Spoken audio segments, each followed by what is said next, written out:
আগত গৌড়ীয় আচার্য কুলতিলক বৈষ্ণবজন, সন্তজন, মহতজন, জ্ঞানীজন, সুধীজন, শ্রদ্ধাশীলা, ধর্মশীলা, কল্যাণিয়া দেবী মূর্তি মাতৃগণ, সকল ভক্তচরণে দিনতি দিনের সশ্রদ্ধ দণ্ডবত প্রণতি। ইতিপূর্বে যিনি শ্রী ভগবানের গুণমহিমা, লীলা মহিমা আস্বাদনে ব্রতী ছিলেন, তারই রেখে যাওয়া প্রসাদী ফেলাল আশ্রয় করে দুটি কথার অবতারণা।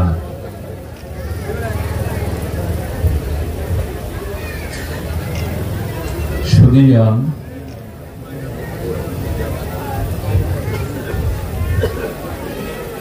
বর্তমান এই কাল কবলিত কলিযুগে একটি প্রশ্ন, একটি জিজ্ঞাসা প্রায় আসে যে প্রত্যেকটি অবতারে ভগবানের একটি বাহন ছিল। ভগবান শ্রীকৃষ্ণ রথপরি, রথকে বাহন করে তিনি চলেছেন। রঘুপতি রাজী বলেছেন রামচন্দ্র তিনি অশ্ব পিঠে আরোহণ করেছেন। তো কলিযুগে ভগবান কোন বাহনের দ্বারা তিনি গতাগতি করবেন? তো ভাগবত বলছেন এই কলিযুগে হরি কথাকে, ভাগবত কথাকে বহন করেই ভগবান চলবেন, অর্থাৎ হরি কথার মধ্যে দিয়েই ভগবান চলবেন। এই জ্ঞানপীঠ বা ব্যাসপীঠে বসে খুব দৃঢ় কণ্ঠে বলা যায় ভগবানের নাম রূপ লীলা কথাতে, হরি কথাতে, ভাগবত কথাতে যার শ্রদ্ধা হয়নি, হরি কথাতে যার রুচি, অভিরুচি, পিপাসা, আসক্তি জাগেনি, তিনি ভগবত প্রাপ্তির অধিকারী নন। আজ পর্যন্ত পৃথিবীতে যত সাধকগণ, মহন্তগণ, সিদ্ধগণ এসেছেন, হরিনাম, হরি কথা ব্যতীত জগতে তাদের প্রেম ভক্তি প্রাপ্তি একজনেরও হয়নি। খুব দৃঢ় কণ্ঠে কথাটি বললাম।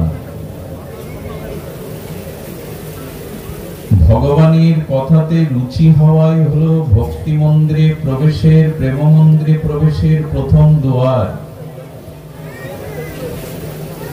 এই জন্য হরি কথাতে আমাদের রুচি আনা প্রয়োজন। হরি কথা ব্যতীত প্রেম ভক্তি রাজ্যে পৌঁছানোর দ্বিতীয় কোনো রাস্তাই নাই। আর বিশেষত বর্তমান কলিযুগে হরি কথা এবং হরি নাম এই দুটিকে আশ্রয় করেই প্রেম মন্দির, ভক্তি মন্দিরের বা মুক্তি মন্দিরের দুয়ারে আমাদের পৌঁছাতে হবে। দ্বিতীয় বিকল্প কোনো রাস্তা নাই। এই জন্য ভগবান বলছেন শ্রীনান্তু শপথা কৃষ্ণ পূর্ণ শ্রবণ কীর্তন এবং অমল পুরাণ সর্ব বেদান্ত সার। শ্রীমদ ভাগবত বললেন পিবত ভাগবত। এই সর্ব বেদান্তে, সর্বোপনিষদ, ব্রহ্মশাস্ত্রে, ব্রহ্মসূত্রে সারাৎসার, নিগম কল্পতরুর গলিত যে রসময় ভাগবত অমৃত রস পান করতে বলছেন।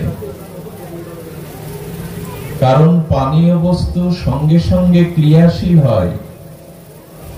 তৃষ্ণার্ত ব্যক্তি পানীয় শীতল জল পান করার সাথে সাথেই তৃষ্ণা দূর হয়, বিলম্বিত হয় না।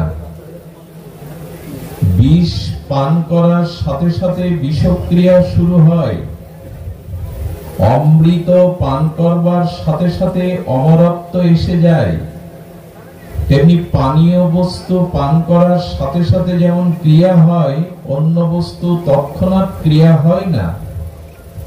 এই জন্য ভাগবত হলো সর্ববেদান্তের সর্বনিগম কল্পতরুর বিগলিত রস ব্রহ্মের রস স্বরূপ। এই ভাগবত কর্ণামৃত দিয়ে, কর্ণপুট দিয়ে যার শ্রবণে রুচি এসেছে, অভিরুচি এসেছে, পিপাসা এসেছে, উৎকণ্ঠা এসেছে, জানতে হবে ভগবানের মনোমন্দিরে, প্রেম মন্দিরে, ভক্তির মন্দিরে তিনি প্রবেশ করে গেছেন। এই জন্য হরিকথা ছাড়া দ্বিতীয়, হরি নাম ছাড়া দ্বিতীয় আমাদের অন্য রাস্তা বা দিক খোলা নাই।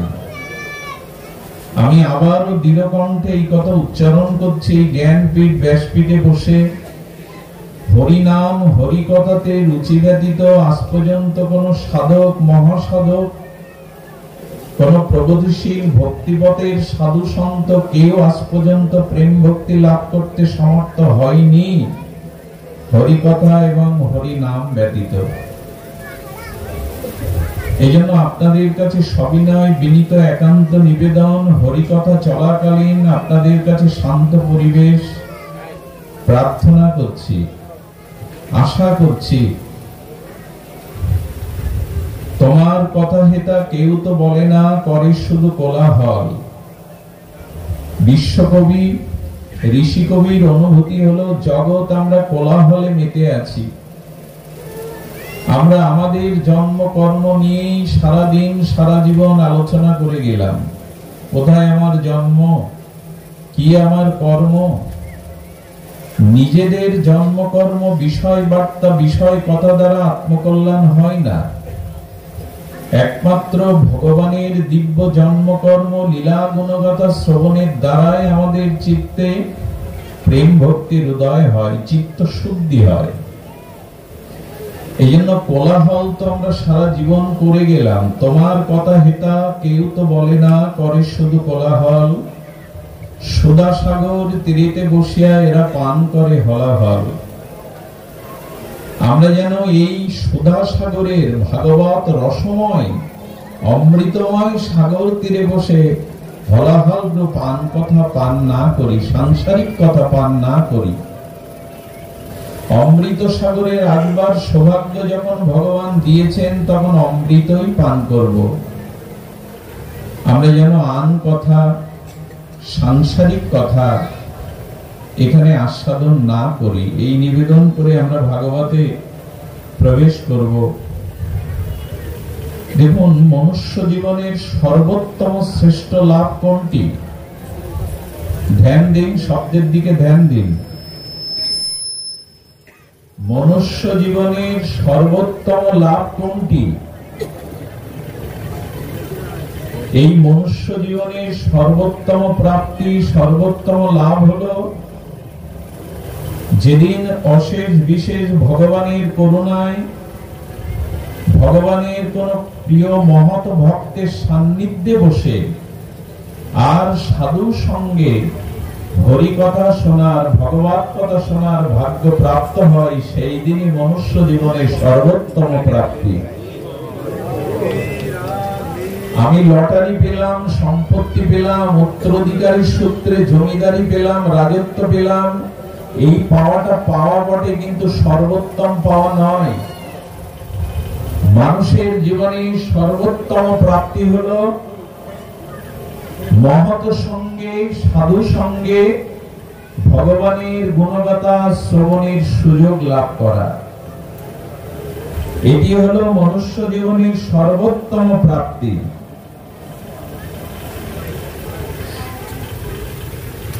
দেখুন, পিতার স্থানে বাস পুত্রের কর্তব্য। পিতৃ সম্পত্তির অধিকারী তো পুত্রই। তো ধ্যান দিয়ে শুনুন, পিতা যে স্থানে থাকেন সেই স্থানটি পুত্রের উত্তরাধিকার সূত্রে প্রাপ্ত,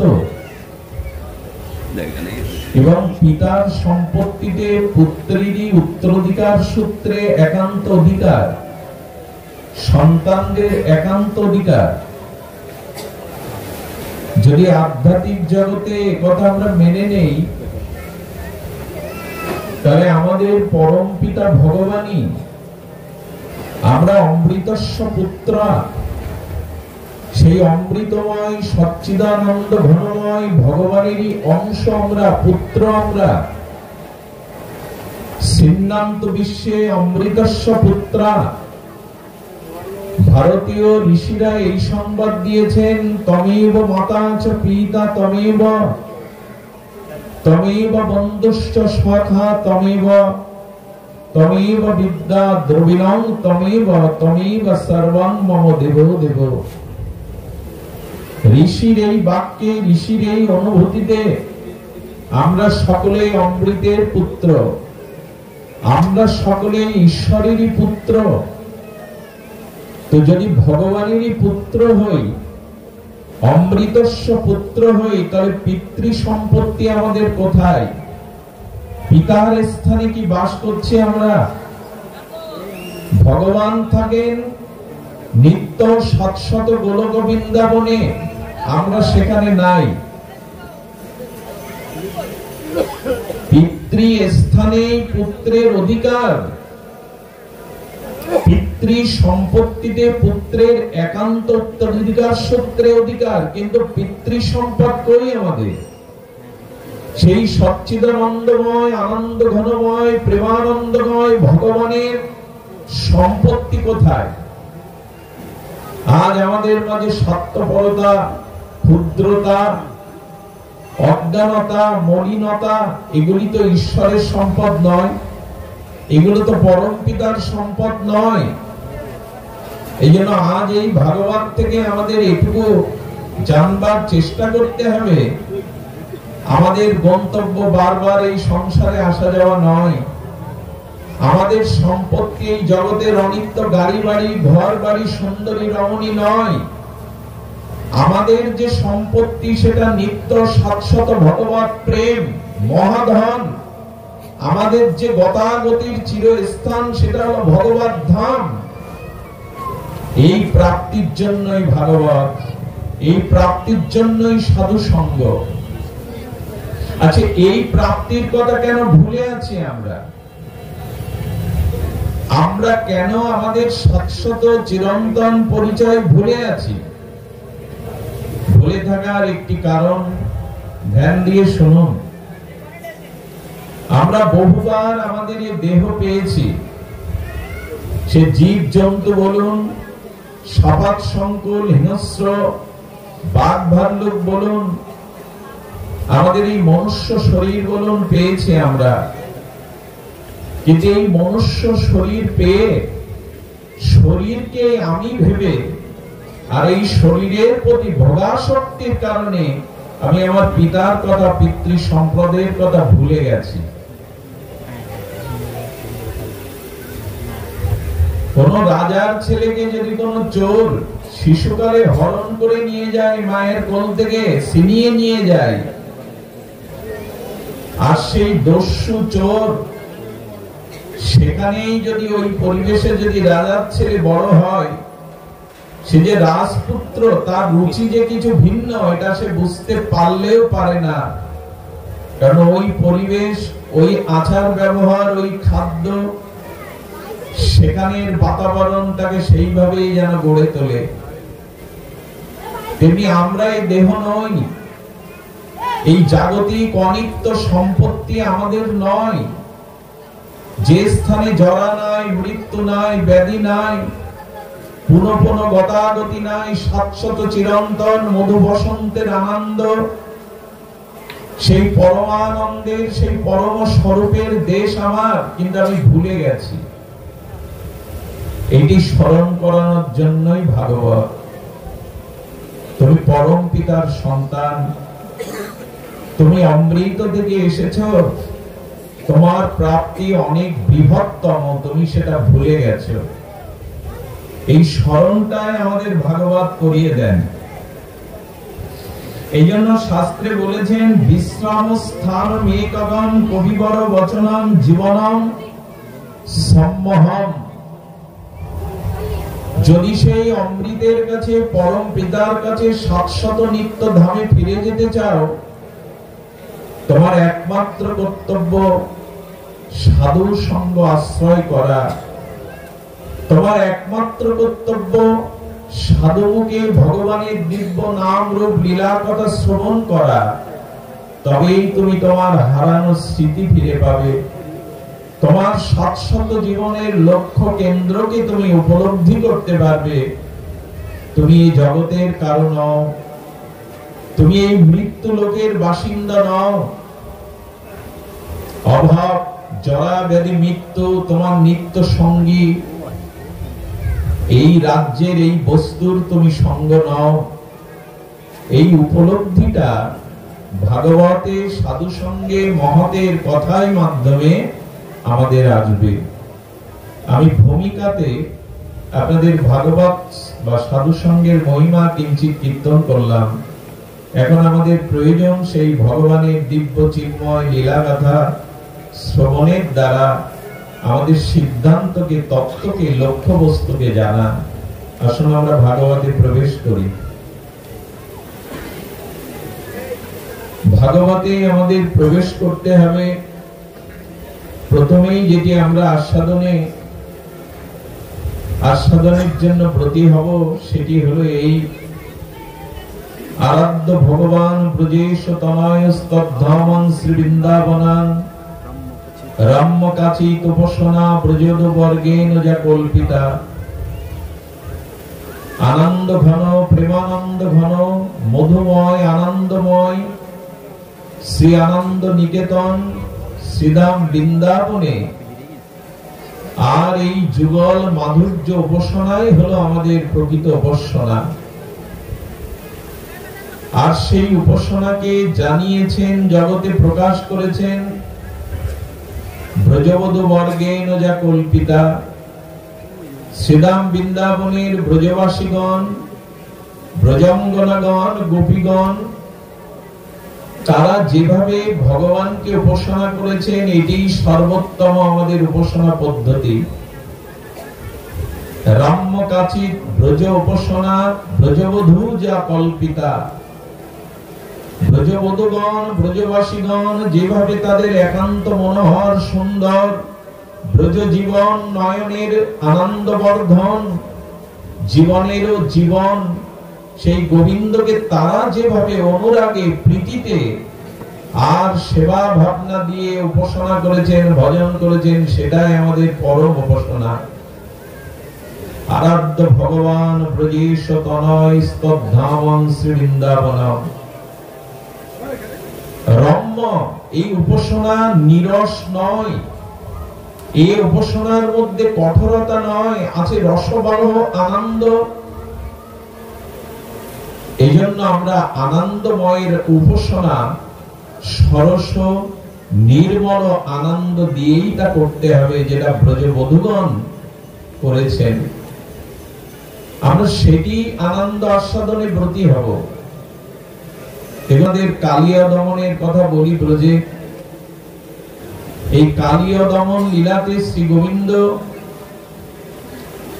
যমুনার কালিয়া হ্রদে, এই কালিয়া হ্রদের বিষময় জলে কালিয়া নাগকে তিনি দমন করেছিলেন। সেই লীলাটি যদি আমরা আমাদের আজকের জীবনে প্রেক্ষাপটে জানি, তবে বলবো এইটুকু, আমাদের হৃদয় হলো বৃন্দাবন। শুনুন, আমাদের হৃদয় বৃন্দাবন, আর প্রত্যেক জীবের হৃদয় বৃন্দাবনে ভক্তির গঙ্গা বা ভক্তির যমুনা প্রবাহমান। ভক্তি কোথা থেকে আপনাকে, ভক্তি কোথা থেকে আমদানি করতে হবে না। কৃষ্ণ প্রেম স্বতঃসিদ্ধ ভাবে আমাদের হৃদয় বৃন্দাবনে আছে। কথাগুলিতে ধ্যান দিন, কোলাহল না করে। প্রত্যেকটি জীব হৃদয়ের মধ্যেই, কার হৃদয়?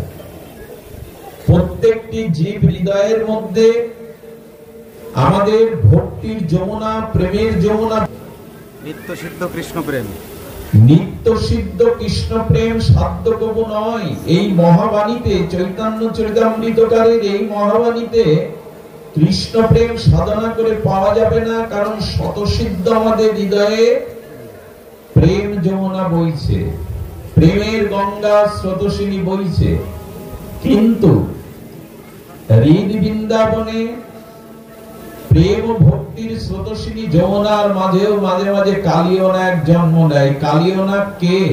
এটাই হলো আমাদের কাম বা কামনা। আমাদের হৃদয়ে যেমন বৃন্দাবন আছে, এখানে যেমন প্রেম ভক্তির যমুনা আছে, সেই যমুনার মধ্যে আবার বহু ফণাধারী অনন্ত কাম এবং ক্রোধ রূপ কামনা বাসনা আছে। এখন লক্ষ্য করুন, এই কামনা বাসনার বিষয় তো আমাদের জর্জরিত হচ্ছে। আমরা এত জরা ব্যাধি মৃত্যু অভিশাপ কেন আমাদের জীবনে? এর একটাই কারণ, সসুখ বাসনা, কাম বাসনা। জয় রাধে। সুধীজন, এই যে কাম এবং কামনা, এটি বিষময় করে তুলেছে আমাদের ভক্তি গঙ্গাকে, ভক্তি যমুনাকে। একথা অস্বীকার করার উপায় নাই। ধ্যান দিয়ে শুনুন, কারো অঙ্গে যদি একটা বিষাক্ত কণ্টক বিদীর্ণ হয়, কাটা ফুটে, সমস্ত শরীরটি জড় জড় হয়। আর যার হৃদয়ে অনন্ত কাম বা কামনা বাসনার কাটা বিদ্ধ হয়ে আছে, সে স্বস্তি পাবে কি করে?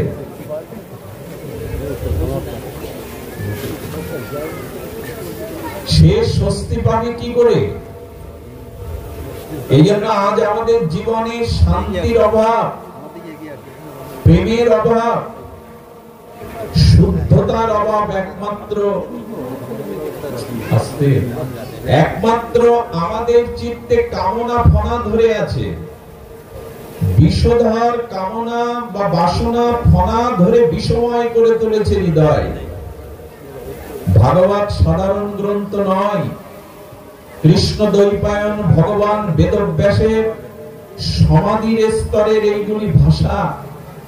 এই জন্য ভাগবতকে সকলে ধারণ করতে, ভাগবতের রস নিষ্কাশন করতে, ভাগবতের রসসাগরে নিজেকে নিমজ্জিত করতে সকলে পারে না।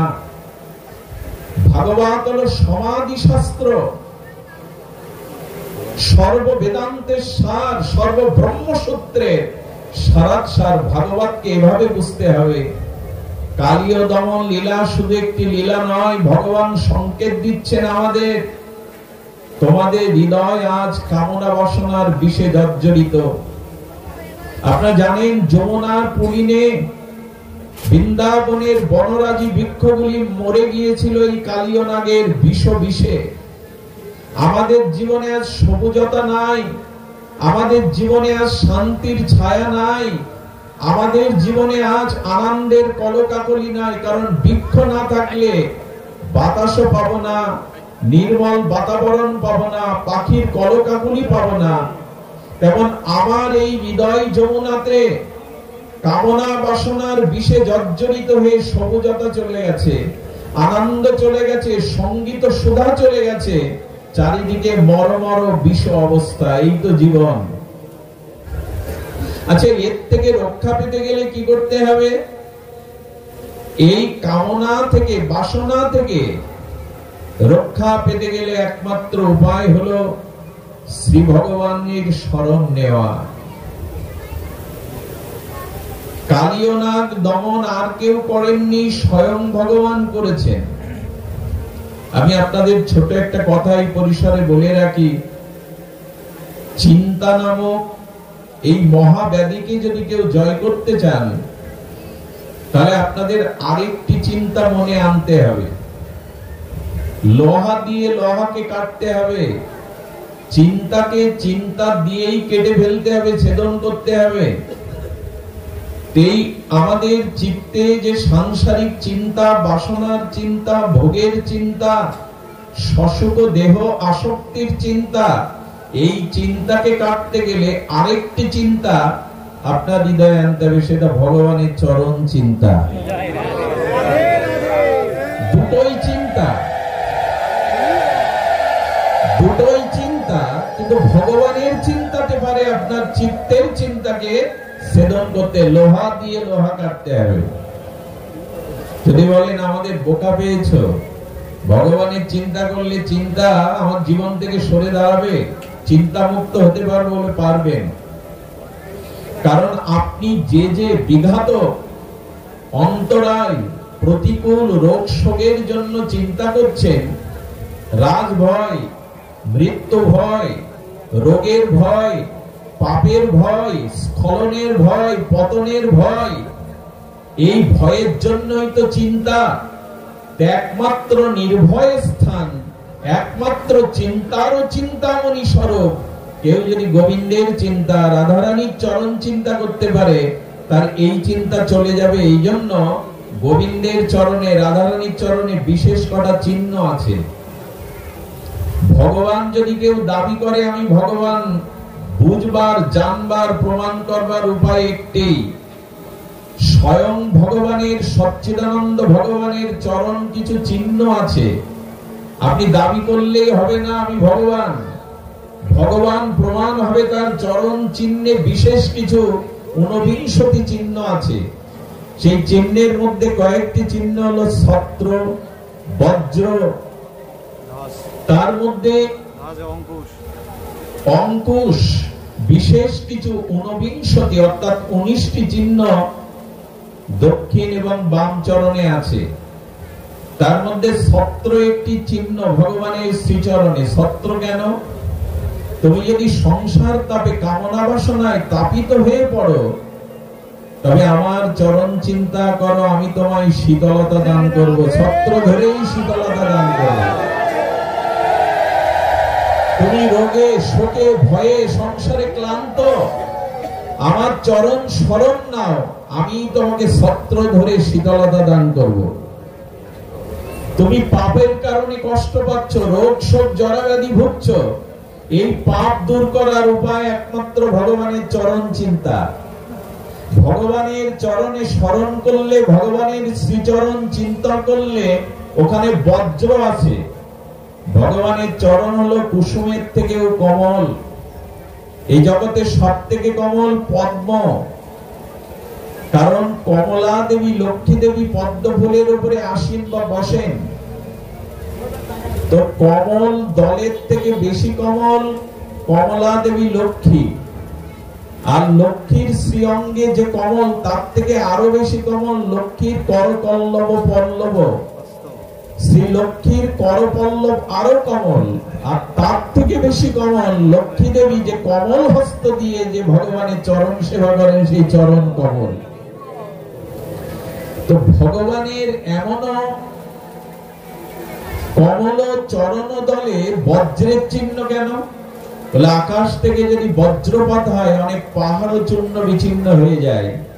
পাপের ভয় করো না, যদি আমার চরণে একান্ত শরণ নিতে পারো, ওই বজ্রপাতে যেমন পাহাড় চূর্ণ বিচ্ছিন্ন হয়ে যায়, আমার চরণে শরণাগতিতে শরণ নিলে, আমার চরণ চিন্ত নিত্য নিরন্তর অনন্য ভাবে করতে পারলে, আমি তোমার অনন্ত জন্ম পাপের পাহাড় ভেঙে দেব। পাপের ভয় তোমার নাই।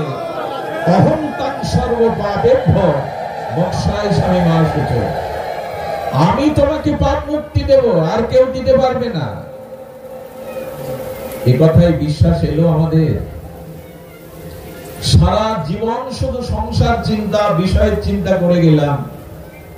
রাতুলো আতুলো অভয় চরণারবিন্দে ভগবানের কমল পাদ পদ্মের চরণ চিন্তা না করলে মনের চিন্তা ঘুরবে না। তার সব থেকে একটা বড় প্রমাণ আপনারাই।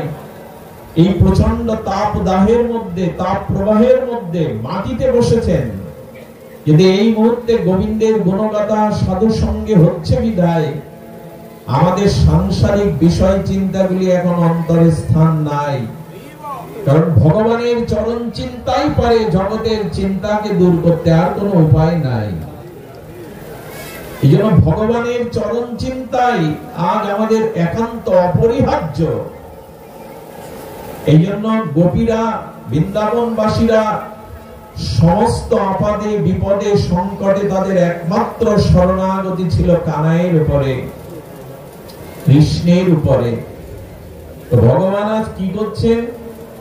কালীয় নাগকে দমন করছেন, তার বিষময় ফণার উঠে নৃত্য করছেন।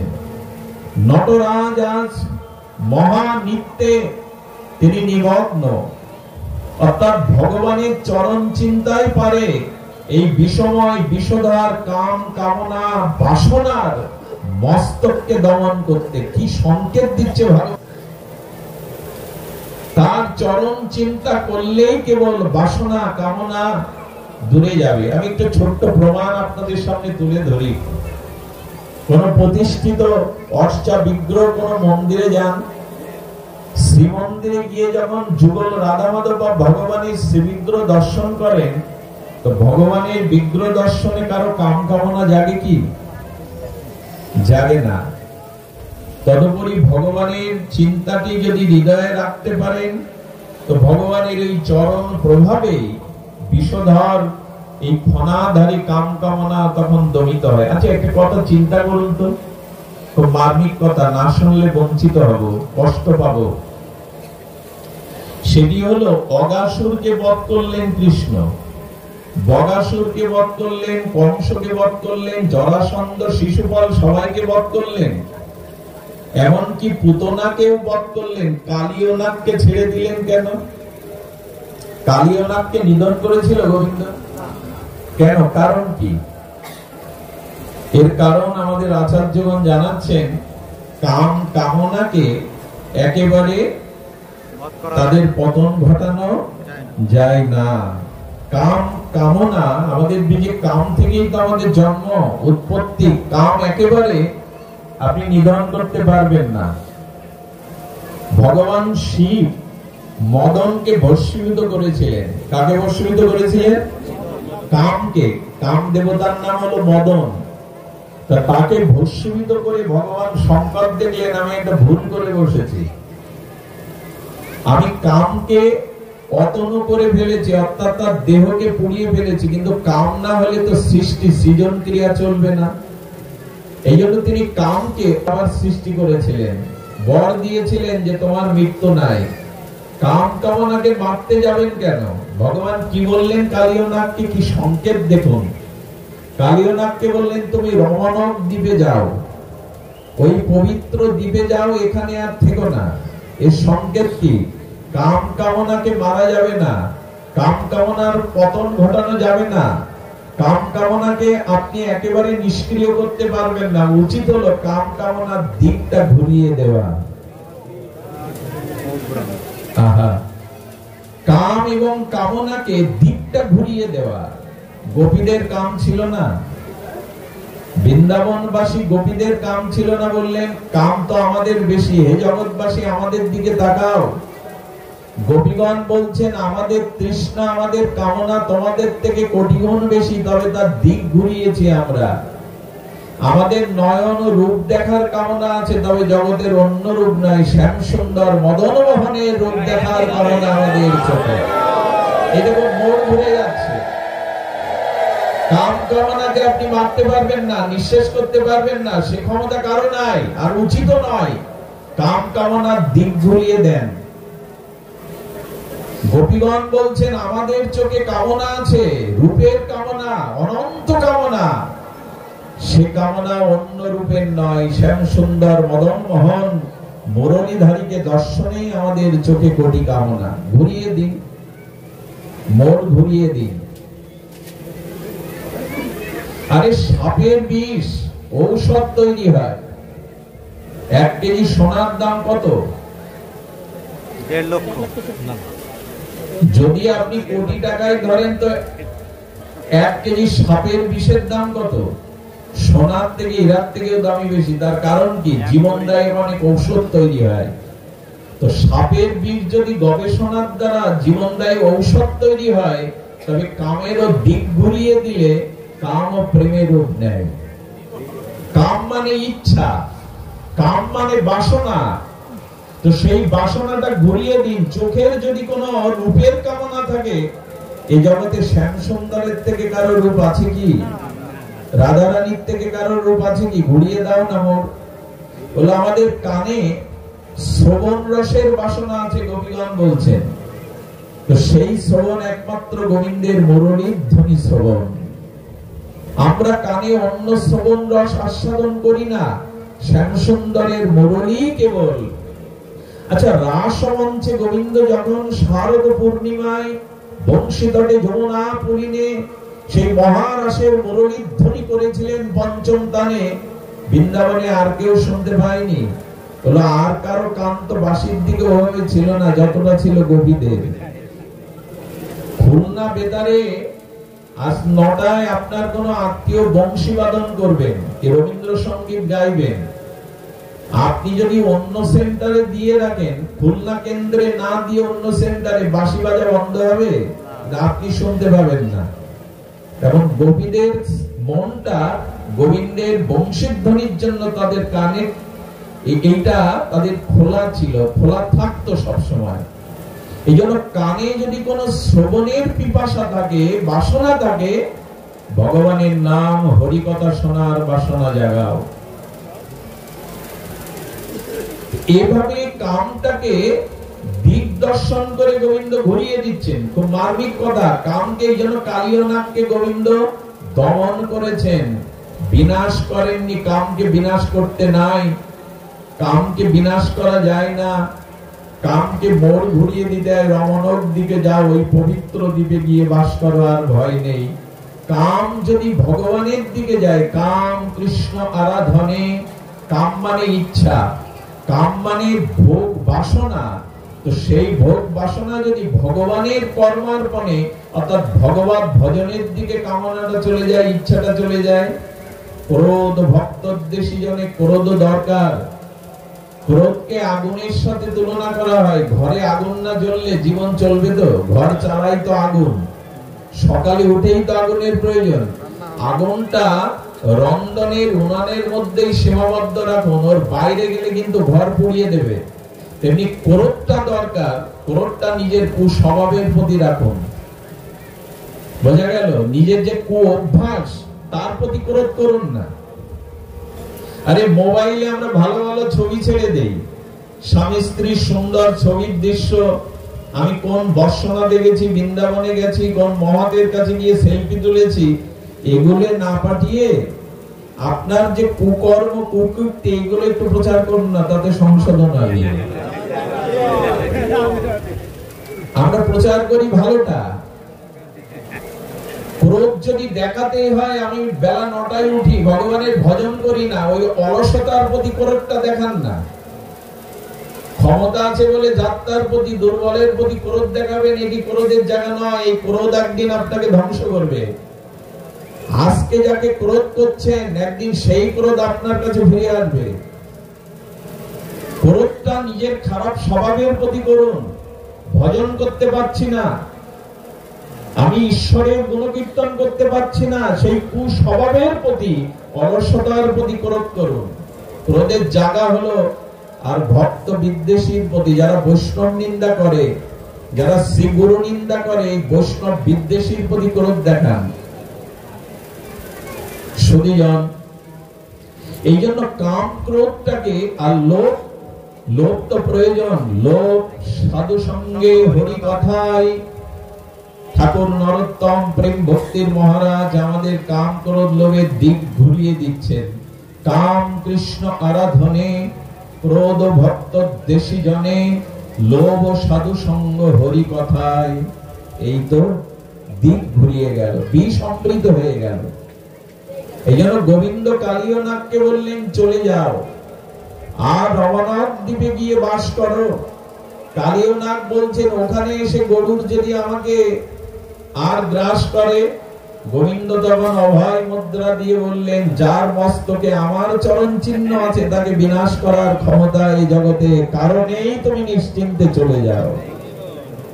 যার মস্তকে, যার হৃদয়ে আমার চরণ চিন্তা আছে, তার বিনাশ কে করবে? সুধীজন, এই জন্য ভাগবত এই আনন্দময়, তত্ত্বময়, সিদ্ধান্তময় লীলাগুলিকে আস্বাদন করুন। এই লীলা করতে করতে গোবিন্দের প্রায় বৈকালিক সময় এসে গিয়েছিল। যখন গোধূলি নেমে আসছে, তখন গোবিন্দ দেখলেন ব্রজবাসীদের ক্ষুধা পেয়েছে, নিজেও তো কিছু পাননি, কিন্তু তখনও বৃন্দাবনের ওই কালিয়াহ্রদের তীরে যে বৃক্ষগুলি বেঁচে ছিল, সেই বৃক্ষগুলিতে ফলগুলো বিষময় হয়ে গেছিল। এই জন্য গোবিন্দ ইচ্ছা করে কি করলেন জানেন? ব্রজবাসীরা ক্ষুধায় যাতে বিষফল না খায়, এই জন্য ইয়া দেবী সর্বভূতে নিদ্রা রূপেণ সংস্থিতা, যোগমায়াকে দেখে ব্রজবাসীদের চোখে ঘুম দিয়ে দিলেন।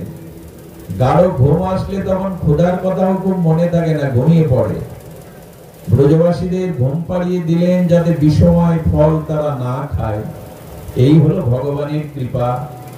তার শরণ নিলে, তার চরণ সান্নিধ্যে থাকলে, তার নাম, তার লীলার মধ্যে নিজের মনটাকে ডুবিয়ে রাখতে পারলে তিনি বিষ আমায় দেবেন না, বিষ খেতে আমায় দেবেন না। গোবিন্দ চিন্তা করলেন বারবার বৃক্ষগুলির যে বিষময় পত্র, পল্লব, ফল ব্রজবাসীরা সকারা আমার গামীগণ খাবে, তাই এদের পুড়িয়ে দেওয়া উচিত। অশুভ নাশ করে দেয় ভগবান, বিষকে নাশ করে দেয় ভগবান, তাই যোগমায়া দ্বারা আগুন জ্বালিয়ে দিলেন। কিন্তু সেই আগুনের তাপে ব্রজবাসীদের ঘুম ভেঙে গেল। খুব ধ্যান দিয়ে শুনুন। যখন ঘুম ভেঙে গেল তখন গোবিন্দ কে সবাই বলছেন, গোবিন্দ এই তাপ কোথায়, এত আগুন কোথায়, আমরা তো পুড়ে মরবো। সুধীগণ, গোবিন্দ জানেন সেই অগ্নিকেই তিনি সেদিন ভক্ষণ করে নিয়েছিলেন। অগ্নি, ওই অগ্নি জ্বালিয়েছিলেন ভক্ত রক্ষার জন্য, আবার অগ্নিকে গ্রাস করছেন কার জন্য? সেই ভক্তের। এমন দয়ালু আর পাবেন? ভক্তের বিষ নাশ করবার জন্য যোগমায়া দ্বারা আগুন জ্বালালেন, আবার যখন ভক্তরা সেই তাপে কষ্ট পাচ্ছে, সেই আগুন আবার তিনি নিজে ভক্তের লাগি কৃষ্ণ আগুনও খায়। এমন দরদি কাউকে পাবেন সংসারে? অবশ্য দরদি আমরা পেয়েছি। মাইনস্টন স্কুলের এক শিক্ষিকাকে আমরা পেয়েছিলাম। ছাত্রদের পুত্র কন্যার স্নেহে বাঁচাতে গিয়ে নিজেই আগুনে দগ্ধ। এরকম দৃষ্টান্ত জগতে বিরল, খুবই বিরল। অনেক জায়গায় দেখেছি আগুন লাগলে বাইরে দিয়ে চিৎকার করে, বাঁচাও বাঁচাও আমার ছেলে ঘরের মধ্যে, অথচ নিজে যাচ্ছে না, পুড়ে মরার সম্ভাবনা আছে বলে। কেউ না কেউ তো যায়। পৃথিবীটা ভালোবাসা শূন্য আজও হয়নি, থাকলে পৃথিবী মরুভূমি হয়ে যেত। এখনো দয়া, মায়া, করুণা জগৎ থেকে পরিপূর্ণ রূপে চলে যাওয়ার কথা নয়, এখনো আছে। ভালোবাসা আছে বলেই, কর্তব্য আছে বলেই পৃথিবীটা এখনো টিকে আছে। নাহলে অনেক দিন আগে সাহারা মরুভূমি হয়ে যেত, প্রাণীগুলো বাঁচত না। তো আজ ভগবান কত দরদি। আচ্ছা, এখানে একটা সংকেত দিচ্ছে ভগবান, খুব ধ্যান দিয়ে শুনুন। আমাদের কামনাটা, ভোগ বাসনাটা বাড়ে কখন, দিনে না রাতে? সবাই কিন্তু উত্তর দেননি। রাতেই ভোগ বাসনাটা বাড়ে বেশি। এই জন্য কোন মানুষের চরিত্রকে নির্ণয় করার জন্য দিনে নয়, রাতটাকে দেখতে হবে, রাতে সে কি করে। কোন মানুষের ব্যক্তিত্বের পরিচয় দিনে নয়। দিনে আমার মতো আমি যেমন সাধু সেজে থাকি, মিষ্টি মিষ্টি কথা, কপটতা লুকিয়ে রাখি, সবার সাথে সুন্দর ব্যবহার করি, রাতেই মানুষের ব্যক্তিত্বের পরিচয় প্রকাশ হয়ে পড়ে। এই জন্য গোবিন্দ বললেন রাতেই তো ভোগ বাসনা জাগে।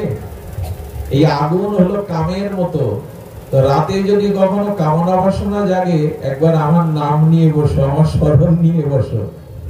আমি অনেককেই দেখেছি রাত হলেই তারা জপের মালা নিয়ে ঘরের এক কোণে বসে যায়। কেউ টিভি দেখছে, কেউ বা নেটের মধ্যে ব্যস্ত, কিন্তু কেউ মালা জপ করতে ব্যস্ত। এইটুকু বলতে পারি, রাতের আহার বিহার সঙ্গ যদি ঠিক করতে পারেন, আপনি অনেকখানি এগিয়ে যাবেন। রাতটাকে কাজে লাগান। রাত্রেই নেমে আসে আমাদের বাসনা। গোবিন্দ বললেন বৃন্দাবনের নিশীতে যেমন কামরূপ আগুন জ্বলেছিল, আর তার থেকে ত্রাণ পাওয়ার জন্য ওরা যখন কৃষ্ণ বলে আমায় ডেকেছিল। আচ্ছা, অনেক তার্কিক ব্যক্তি আছে, প্রশ্ন করে গোবিন্দ আগুন খেলে তো গাল পুড়লো না? আগুন যে খায় তার গাল পুড়বে না?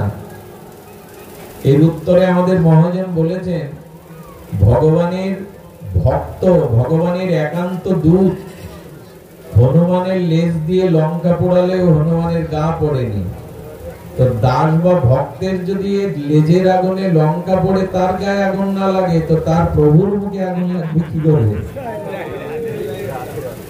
প্রভুর মুখে আগুন লাগার কথা নয়। হনুমানকে প্রশ্ন করা হয়েছিল, আগুন তোমার গায়ে লাগেনি কেন? বলে তার একটা কারণ আছে। উনি বুকের মধ্যে দেখিয়ে দিলেন, রাম সীতা তো আমার বুকে, যার বুকে প্রভু আছেন, তার শীতল চরণ আছে, তার গায়ে আগুন লাগবে কি করে? আরো দেখুন, ওই লঙ্কা পুরো পুড়ে গেল, কিন্তু একজনের ঘর পড়েনি, বিভীষণের। কারণ ওই ঘরে ভগবানের নাম ছিল, ভক্তি ছিল, বিন্দাজি ছিল।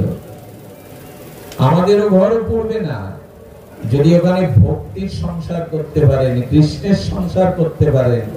ওখানে যদি অনাচার না হয়ে, ব্যভিচার না হয়ে শুদ্ধ ভগবানের সেবা ভজন থাকে, যদি ভক্তি দেবী থাকে, অর্থাৎ বিন্দাজি থাকে, ভগবানের বিগ্রহ সেবা থাকে, হরিনাম থাকে, তবে আমি বলবো পাশের ঘর পড়লেও আপনার ঘরে আগুন জ্বলবে না, পুড়তে পারে না। ভগবানের দিব্য নামের এমন মহিমা।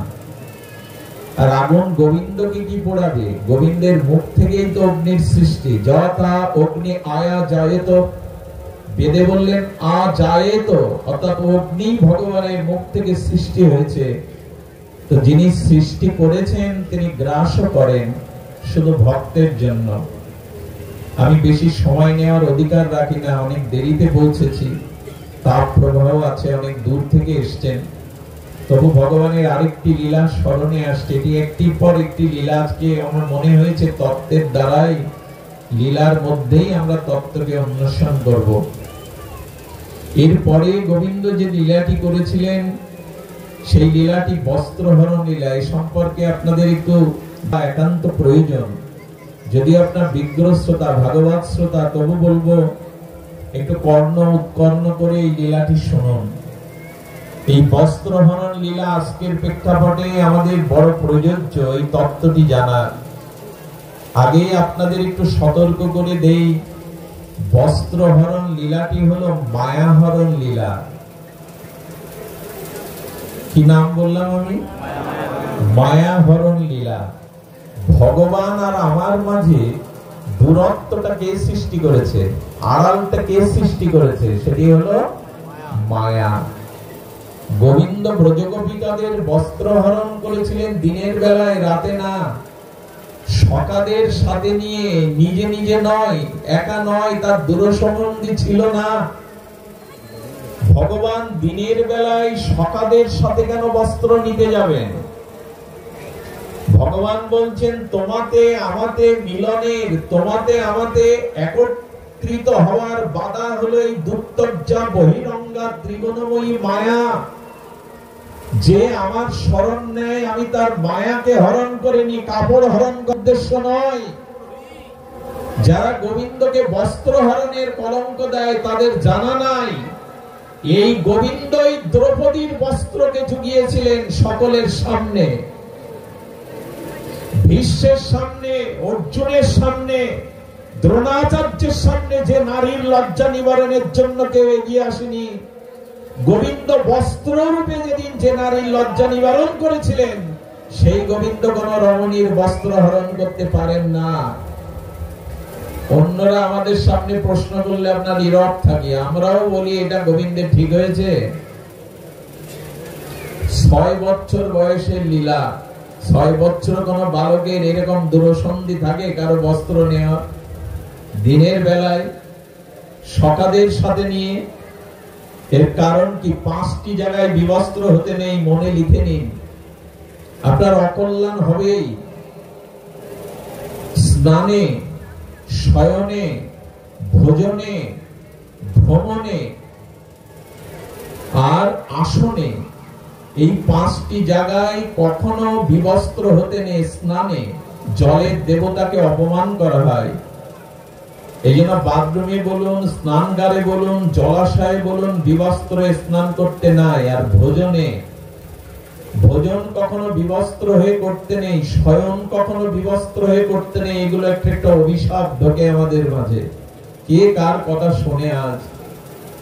আজ এমন তার্কিক যুগে আমরা পৌঁছেছি, এমন তর্কবাদীদের যুগে পৌঁছেছি, এগুলোকে পুরানো ভেবে ফেলে দিতে শুরু করেছি।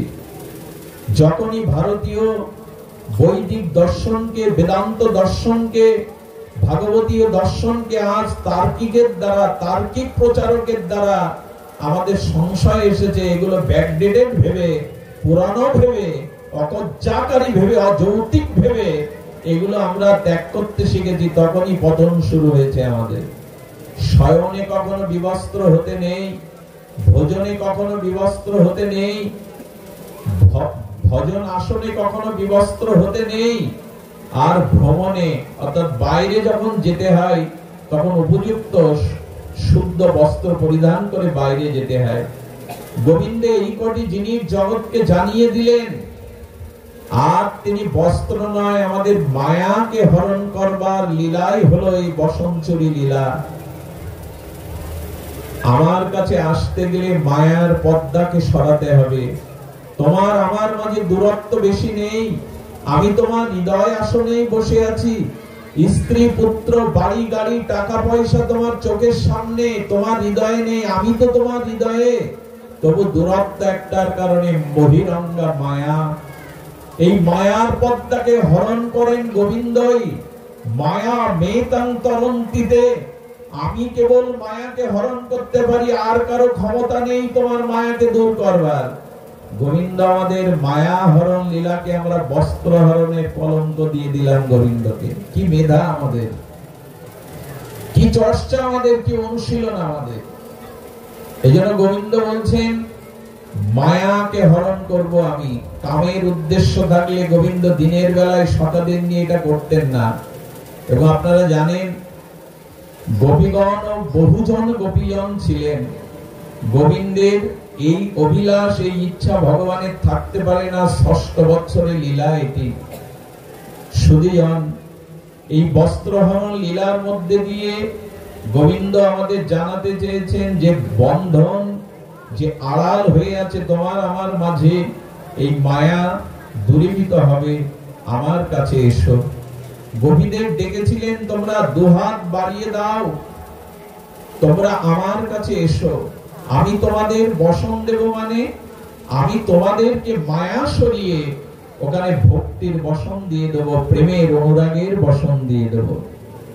এই জন্য আসুন আমরা ভগবানের দিকেই চেয়ে থাকি। মায়া আর কেউ দূর করবে না। মামেব যে প্রবর্তন্তে মায়া মেতাং তরন্তিতে, আমি তোমাকে মায়া দূর করব।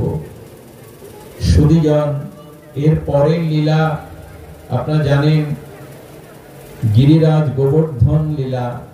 এই গোবর্ধন লীলাটি বলে আমি পাঠ বিশ্রাম রাখবো। বড় অপূর্ব সংকেত আছে, বড় অপূর্ব তত্ত্ব নির্দেশনা আছে, আমাদের জীবন চলার পথে পাথেও আছে এই গিরি গোবর্ধন লীলায়। সুধীজন আপনারা জানেন, এতটুকু বালকের কথাই সেদিন ইন্দ্রের পূজা বন্ধ করে, ইন্দ্রজাগ বন্ধ করে ব্রজ গোপিকারা, ব্রজবাসীরা, নন্দ বাবা, বৃদ্ধ গোপগণ কৃষ্ণের কথা শুনেছিলেন। তারা অনাদিকাল হতে পরম্পরা ধারায় ইন্দ্রজাগ বন্ধ করে দিলেন অতটুকু বালকের কথায়। কারণ কি? আমি আপনাদের একটু কৃপা করে শ্রবণের জন্য অনুরোধ করছি। এর কারণ হলো, গোবিন্দ বলতে চেয়েছেন, এখান থেকে ৫০০০ বছর আগে গোবিন্দ আজকের দিনের পৃথিবীর প্রেক্ষাপট থেকে বলেছিলেন, বৃক্ষকে বাঁচাও, পর্বতকে বাঁচাও, পাহাড় শৃঙ্গকে বাঁচাও। যেখানে বনাঞ্চল, যেখানে পাহাড়, যেখানে প্রকৃতি, সেখানে অন্য পূজা করা লাগবে না। বৃষ্টি এমনি আসবে, বাতাবরণ সুশীতল থাকবে, আর পৃথিবী বা দেশের ভারসাম্য থাকবে। আজ গাছ লাগাও, পরিবেশ বাঁচাও বলে বিশ্ব চিৎকার করছে, আর পৃথিবীর উপরে যে বিরূপ এই যে প্রতিক্রিয়া চলছে, এই ৫০০০ বছর আগে ভগবান গিরিরাজকে স্বয়ং দেবতা, স্বয়ং ভগবান রূপে পূজা করতে নির্দেশ দিয়েছিলেন। আজকের স্লোগান ৫০০০ বছর আগে আমাদের গোবিন্দ দিয়ে গেছেন, আমরা সে কথা স্মরণ করিনি। যার বাড়িতে ১০-১২টা তুলসী গাছ আছে, তার বাড়িতে সহসে ক্যান্সারের ভাইরাস আক্রমণ হয় না, এটা আমার মন গড়া কল্পিত কথা নয় এই ব্যাসপীঠে বসে, এটা বর্তমান ভেষজ বিজ্ঞানীদের কথা। যার বাড়িতে ধূপের শঙ্করধ্বনি, ওলধ্বনি, ঝাঁস কাসর বাজিয়ে সন্ধ্যাবেলায় হরিনাম হয়, ওই জগতের ইথার তরঙ্গ হতে তার ঘরের মধ্যে কোনো জীবাণু প্রবেশ করতে পারে না।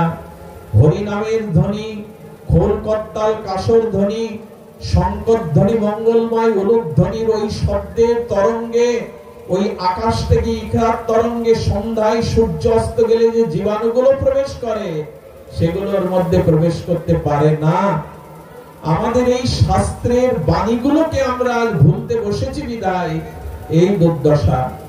গোবিন্দ বললেন ইন্দ্র নয়, আরে কর্ম করলে কর্মের দ্বারা ফল পাবে।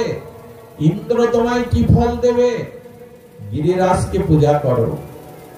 আজ এক হাতে নিজে পূজা করছেন, আর একই বেশে গিরিরাজ হয়ে আজ তিনি ভক্তদের পূজা গ্রহণ করছেন, প্রসাদ গ্রহণ করছেন।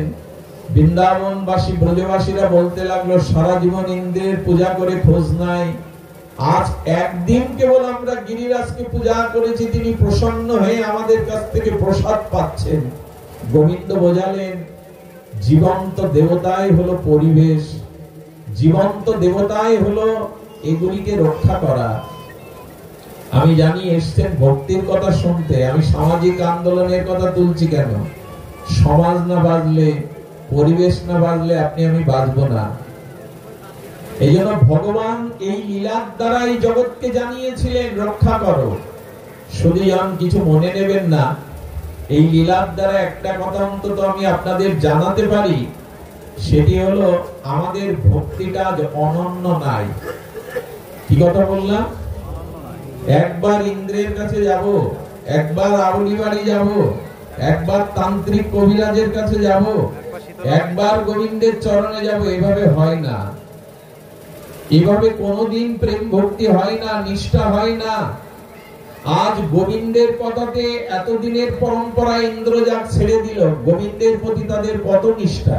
আচ্ছা, একটা জিজ্ঞাসা আপনাদের কাছে, ইন্দ্র যখন সামন্তমণি মেঘের দ্বারা বৃত্তময় প্লাবন জলস্বাদ বজ্রপাত করতে লাগলেন, ব্রজবাসীরা পারতেন না পাহাড়ের উপরে উঠতে? ব্রজবাসীরা পারতেন না কোনো ছাদের তলে যেতে? কোথাও না গিয়ে সবাই গোবিন্দের কাছে গেল কেন? বলে এই হলো অনন্য ভক্তি। বাঁচতেই যদি হয় তোমার চরণ ধরেই বাঁচবো, মরতেই যদি হয় তোমার চরণ ধরেই মরবো, অন্য কোথাও যাওয়ার আমাদের জায়গা নেই গোবিন্দ। আজ আমরা 10 দিকে ছুটে বেড়াচ্ছি, আমাদের অনন্যতা নাই। গোবিন্দ বলছেন এক অনন্যতায় আমাকে শরণ নাও। মাম একম, একমাত্র আমার শরণ নাও, আমি তোমাকে রক্ষা করবো। এই বাণীতে আমাদের আশ্বাস আসেনি। আমরা 10 দিক ছুটে বেড়াচ্ছি। এই জন্য অনুরোধ করব, অনন্য ভাবে ভগবানের শরণ নিন, আর কিছু করার প্রয়োজন নাই। সবাইকে মানুন, সবাইকে শ্রদ্ধা করুন, সব মত পথকে শ্রদ্ধা বা সম্মান করুন, কিন্তু মনটা, ভক্তিটা, ভালোবাসাটা এক জায়গায় দিন, ছড়িয়ে দিন না। অনন্য ভক্তি ছাড়া কিছু পাওয়া যায় না। আমার মনে পড়ে আমাদের উত্তরপ্রদেশে এক দাদু, তিনি বিডিআরের চাকরি করতেন, বিএসএফ, ওই দেশে বিএসএফ। তো তিনি তার সেই পুরনো দিনের বন্দুকটা যখন ওইটাকে পরিষ্কার করছেন, তার সামনে তার নাতি বসেছিল। তো ওই পরিষ্কার করতে গিয়ে যেটাকে টানলে গুলিটা বাহির হয়, ওনার জানা ছিল না এর মধ্যে পুরনো গুলি পোড়া আছে। তো যখন উনি ওটা টেনেছেন, সামনে দেখতে পেয়েছেন নাতিকে, মুহূর্তের মধ্যেই উনি ছিলেন কাটিয়া বাবার আশ্রিত সন্তান। হে কাটিয়া বাবা, উদ্ধার করো। গুলি করার সাথে সাথে ওর বুকে লেগে পড়ে গেল। কাঁদতে কাঁদতে পরিবারের সবাই যখন আসছে ওকে বুকে নেওয়ার জন্য, তখন দেখছে বুকে গুলি নয়, গুলিটা দেয়ালে গিয়ে ওখানেই পড়ে আছে। কাটিয়া বাবার কাছে গেলে বলেছিল, তোদের জন্য মাঝে মাঝে গুলিও হজম করতে হয় আমাকে। কাটিয়া বাবা এমনি করেই তাদের রক্ষা করেছিলেন। আজ বৃন্দাবনবাসী গোপীরা ইন্দ্রকে ডাকেনি, ইন্দ্রের কোপে বজ্র বৃষ্টি প্রলয় করছেন সামন্তমণি মেঘের দ্বারা, কিন্তু কারো কাছে যাননি, উঁচু পাহাড়ে যাননি, কোন বৃক্ষ তলে আশ্রয় নেননি, কোন ছাদের তলে যাননি। আমি আপনাদের অনুরোধ করব, যখনই সংকটে পড়ি আমরা, যখনই বিপদে পড়ি, যখনই জীবন সংকটে পড়ে, আমি আপনাদের কাছে নিবেদন করব, অনন্য গতিতে শরণাগতিতে এক ভগবানকে স্মরণ নিন। ভগবান আপনাকে রক্ষা করবেই। আজ আমাদের এই মন্ত্রটি নিতে হবে, অনন্য শরণাগতির দ্বারা ভগবান অবশ্যই তাকে রক্ষা করবে। কাশীতে এক সাধক ছিলেন, তিনি ভগবান শিবের আরাধনা করতেন।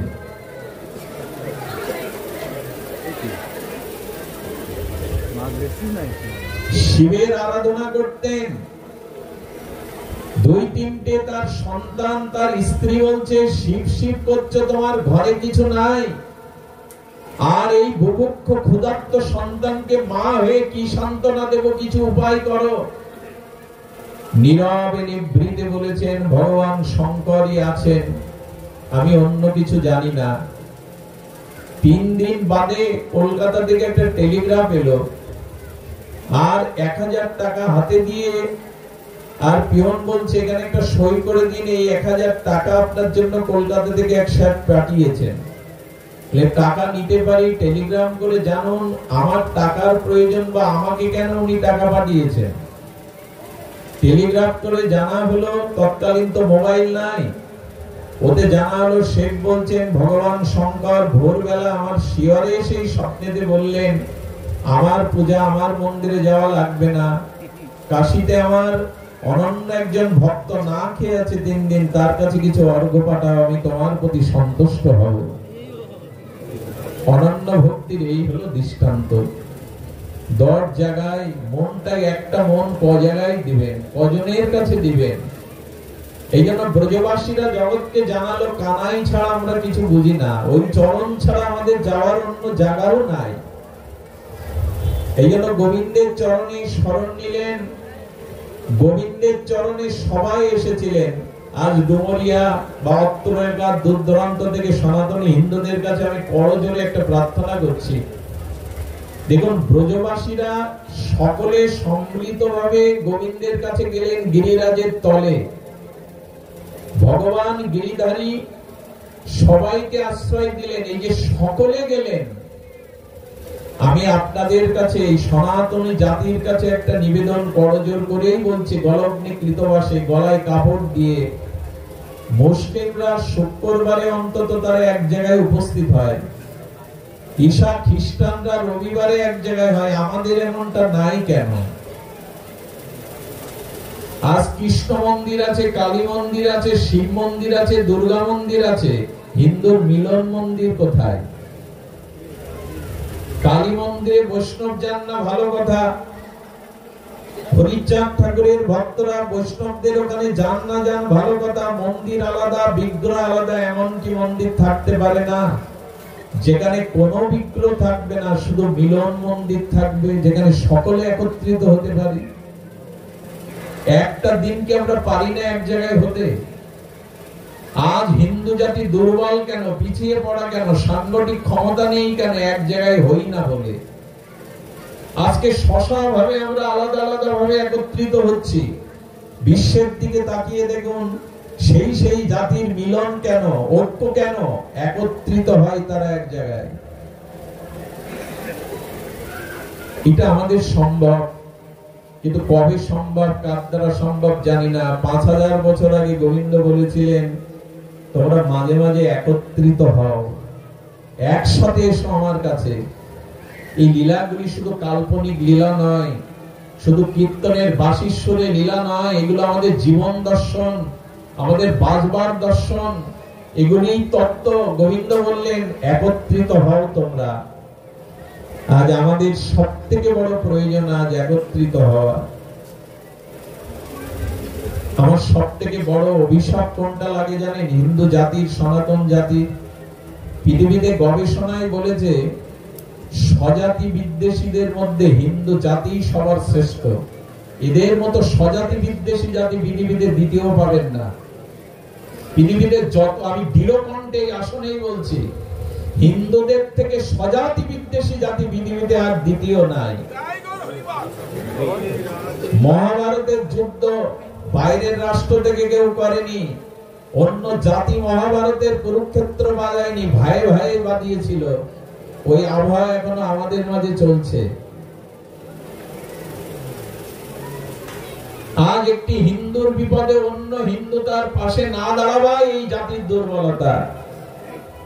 আজ সব মন্দির আছে, শুধু নেই মিলন মন্দির, যেখানে সকল জাতি অন্তত সপ্তাহে একটা দিন একত্রিত হতে পারে। কবিগুরু অবশ্য বলেছেন, আমরা গড়তে গিয়ে ভেঙে ফেলি। আমরা মুখে ঝুড়ি ঝুড়ি ত্যাগের কথা বলি, তিল পরিমাণ ত্যাগ আমরা করতে শিখিনি। আমরা আরম্ভ করি, শেষ তুলি না। এই হলো এই জাতির অভিশাপ। আমরা 100টা ছেলে নিয়ে গীতার স্কুল খুললে 1 বছর পরে 50টায় নেমে আসে, 2 বছর পরে 25টা, 3 বছর পরে আর সে বিদ্যালয় চলে না। এর একটাই কারণ, ধর্মের প্রতি, আধ্যাত্মিকতার প্রতি আমাদের পারিবারিক শিক্ষাটা জবাব হয়ে গেছে। আমি যদি খাতা কলম নিয়ে আপনাদের সই করতে বলি, তবে আপনারা লজ্জা পাবেন, এখানে 80% লোক আমরা আহ্নিকটাও করি না। খুব বড় বড় কথা বলে আর খুব বড় বড় বাঁশিবাজি, বেহালার করুণ শুনে, লীলা কথা শুনে কি করবেন? ওই বিরাম হরিনাম সংকীর্তনে আধা ঘন্টা কেঁদে কি করবেন? আপনার জাতি, আপনার পরিবার, আপনার আধ্যাত্মিকতা যদি পরিবারে না থাকে, তবে বলতে পারি একদিন পদে দাঁড়িয়েই যে দুর্গা পূজা, সরস্বতী পূজা, লক্ষ্মী পূজা, শীতলা পূজা, কালী পূজা করছি না, সেই লক্ষ্মী স্বরূপ, সরস্বতী স্বরূপ মেয়েরা কোডে উড়ে বলবে, আমি এই ধর্ম ত্যাগ করলাম, এই বাবা মাকে চিনি না। এর একটাই কারণ, আমাদের পারিবারিক কোনো ধর্মচর্যা হয় না।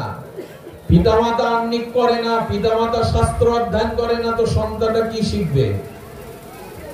দয়া করে মঠ মন্দিরের এই যজ্ঞের মঞ্চ থেকে, কীর্তনের, ভাগবতের মঞ্চ থেকে বাড়িতে কিছু নিয়ে যান।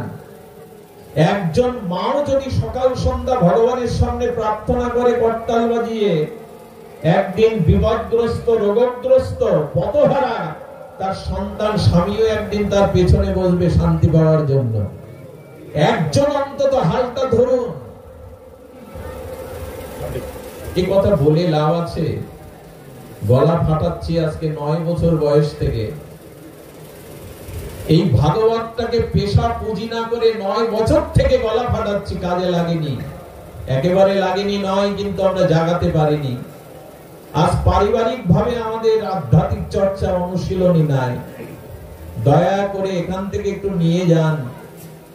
ঘরে ঘরে যেদিন এই আধ্যাত্মিকতার অনুশীলন হবে, যেদিন সপ্তাহে অন্তত আমরা সর্ব শ্রেণীর, সর্বমতপথের হিন্দুরা এক জায়গায় অন্তত হতে পারবো, আধা ঘন্টা একটা প্রার্থনা সভা করুন। সকল জাতি, ধর্ম, বর্ণ নির্বিশেষে আমরা একত্রিত হব, সনাতনী জাতি। একথা পাহাড়ের বুকে ঢেলা ছুড়লে যেমন ঢেলাটাই ভেঙে যায়, আমারই কথা হয়তো তাই কাজে আসবে না। তবু বিবেক, তবু বিচার, তবু নিজের জ্ঞান বলছে বলতে হবে, বলা থামালে হবে না, যদি একজনেরও জীবনে কাজে আসে এই কথা। এই উদ্দেশ্যে, এই আশা প্রত্যাশা রেখেই বলি, আসুন আমরা আজ এই বিপদের দিনে, নানান বিভাজনের সময়ে আমরা অন্তত একত্রিত হই। সুধীজন গোবিন্দের গিরিরাজ ধারণ লীলায় এই বার্তায় তিনি জগৎকে জানিয়েছিলেন, ব্রজবাসীদের থেকে শিক্ষা নাও। তারা গোয়াল বাল, আজকে তারা গাভী, আজকে বালকগণ, রাখালগণ, পিতামাতা, রমণীগণ সকলে একত্রিত হয়ে আমার ছায়াতলে এসেছে। তোমরা পারো না? ব্রজবাসীদের মতো আমার চরণে একদিন সবাই মিলে আসতে তোমরা পারো না? এই আহ্বান গিরিধারী গোবিন্দ 5000 বছর আগে লীলার দ্বারা জানিয়ে গেলেন। কুম্ভকর্ণের ঘুম আমাদের ভাঙলো না। আমরা এই লীলা শুধু লীলাই রয়ে গেল, ভাগবতের পৃষ্ঠায় রয়ে গেল, আমাদের বাস্তব জীবনে প্রতিফলন হলো না। সুধীজন, এরপরেই গোবিন্দের যে লীলা, সেই লীলা রাস লীলা, সেটি আসরে বর্ণনা করবার আর সময় এবং পরিপ্রেক্ষিত নাই। তবু বলবো, এই যে ভগবান তার বংশীর ধ্বনিতে ডেকেছিলেন, আমাদেরও বংশীর ধ্বনিতে তিনি ডাকছেন। ওই যে বলেছিলাম, পিতার সম্পত্তি পুত্রের উত্তরাধিকার সূত্রে প্রাপ্ত। সেই পিতার সম্পত্তি দেবেন বলে তিনি মুরলী দিয়ে, হরিনাম হরিকথা দিয়ে আপনাকে আমাকে আহ্বান করছেন, এসো আমার কাছে চলে এসো, এই মহারাসে চলে এসো, এই মিলন মেলায় চলে এসো। কিন্তু বাঁশির ধ্বনি, ভাগবতের ধ্বনি আমাদের কাছে পৌঁছায়নি। আর যাদের কাছে পৌঁছেছে তারা সকলে উৎকণ্ঠিত হয়ে আর আপন কর্ম ছেড়ে আসেনি। তাই আসুন, ভাগবতের ধ্বনিতে, মুরলীর ধ্বনিতে গোবিন্দের আহ্বানে ছুটে যায়। কারণ আমাদের জীবন ভগবানের চরণাশ্রয় করাই একমাত্র প্রাপ্তি। আমাদের অমৃতস্য পুত্র হতে গেলে সেই অমৃতের সন্ধান, অমৃতময় পুরুষ ভগবানের চরণে আসা একান্ত প্রয়োজন। এই প্রয়োজনের তাগিদেই আজকের এই দুটি কথা অবতারণা করা। মঠ মন্দির কমিটি যারা আজকের এই অনুষ্ঠানের আয়োজন করেছেন, ধন্যবাদ দিয়ে তাদের খাটো করা নয়। আজকে তাকিয়ে দেখুন, এখানে যে পরিবেশ, এখানে এখন মানুষের যে মননশীলতা, এটি অন্য কোন অনুষ্ঠানে পাওয়া মেলা ভাগ। একমাত্র ভগবতই পারে, একমাত্র শুদ্ধ সাধু সঙ্গই পারে আমাদের বিবেককে, আমাদের চেতনাকে জাগ্রত করতে। তাই বারবার এই ভাগবত আশ্রয়ে যেন আমরা আসি, এই হরিকথার উচিতেই আমরা আসি। আমি সূচনা লগ্নে একটি কথা বলেছিলাম, আজ পর্যন্ত কোন সাধক, কোন মহাপুরুষ, কোন সিদ্ধ মহাত্মা, কোন ভক্ত হরিনাম হরিকথা ছাড়া ভগবত চরণ পায়নি, প্রেম প্রাপ্ত হয়নি। দ্বিতীয় কোন দৃষ্টান্ত দেখাতে পারবেন না হরিনাম এবং হরি কথা ছাড়া কেউ প্রেম ভক্তি পেয়েছে। এই জন্য বারবার হরিকথাতে ফিরে আসুন, বারবার সাধু সঙ্গে ফিরে আসুন। সাধুই হলো চন্দনের মতো, চন্দনকে যত কাটা যায় তত চন্দন সুগন্ধ বিতরণ করে দেয়। সাধু যত আঘাত আসবে, সাধুকে যত নিন্দা অপবাদ লাঞ্ছনা কাটবেন, সাধুর ধর্ম হলো চন্দনের মতো, সে সুবাস বিলিয়ে দেবে। তবে এইটুকু সাবধান করি, সাধুকে কাটতে যাবেন না, সাধুকে ছেদন করতে যাবেন না। কারণ যে কুড়াল দিয়ে চন্দনকে কাটা হয়, সেই কুড়াল একদিন আগুনে পুড়ে লোহার পিটুনি খায়। আর যে কুড়াল দিয়ে চন্দন কাটা হয়, সেই চন্দন একদিন মন্দিরে গিয়ে ভগবানের ললাটে আর ফুলে শোভিত হয়ে ভগবানের চরণে যায়। একদিন তারা চরণে যায়। সাধু অত্যাচার করবেন না, সাধু নিন্দা করবেন না। সাধুরা চন্দনের মধ্যে একদিন তাদের স্থান হয় ভক্ত ললাটে, কুসুমসিক্ত গোবিন্দের চরণে।